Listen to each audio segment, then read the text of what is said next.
सर्वांना नमस्कार. आज नवरात्रीचा चौथा दिवस. आपण सुरू केलेल्या कथा आणि ध्यान मंत्राचा आज दिवस चौथा व कुष्मांडा हे दुर्गाचे चौथे रूप.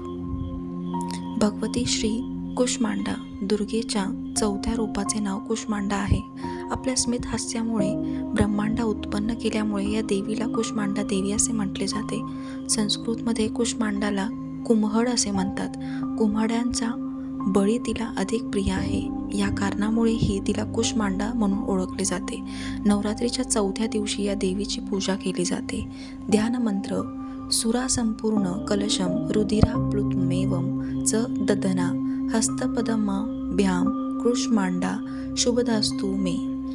कथा नवरात्रीच्या चौथ्या दिवशी या देवीची पूजा केली जाते. या दिवशी साधकाचे मन अधाहत चक्रात स्थिर झालेले असते. या दिवशी अत्यंत पवित्र आणि अचंचल मनाने कुष्मांडा देवीला समोर ठेवून पूजा उपासना केली पाहिजे. सृष्टीचे अस्तित्व नव्हते तेव्हा या देवीनेच आपल्या स्मित हास्याने ब्रह्मांडाची रचना केली होती, म्हणून ती सृष्टीची आदिशक्ती आहे.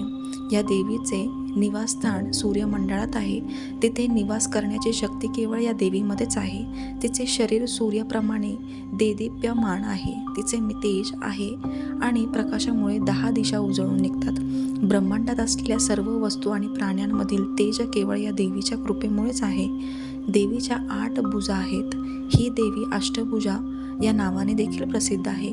तिच्या 7 हातात क्रमश कमंडलू, धनुष्य, बाण, कमळाचे फूल, अमृत कलश, चक्र आणि गदा आहे.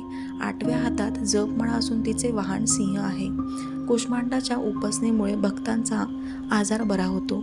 या भक्तीमुळे आयुष्य, यश, शक्ती आणि आरोग्यात वाढ होते. या देवीला प्रसन्न करण्यासाठी फार काही करावे लागत नाही. मनुष्य पूर्णपणे देवीला शरण गेला तर त्याला शांती आणि समृद्धीच्या वाटेवर जाता येते. कुष्मांडाच्या उपासना मनुष्याला रोगापासून मुक्त करते. त्याला सुख, समृद्ध आणि प्रगतीकडे घेऊन जाणारी ही देवी आहे.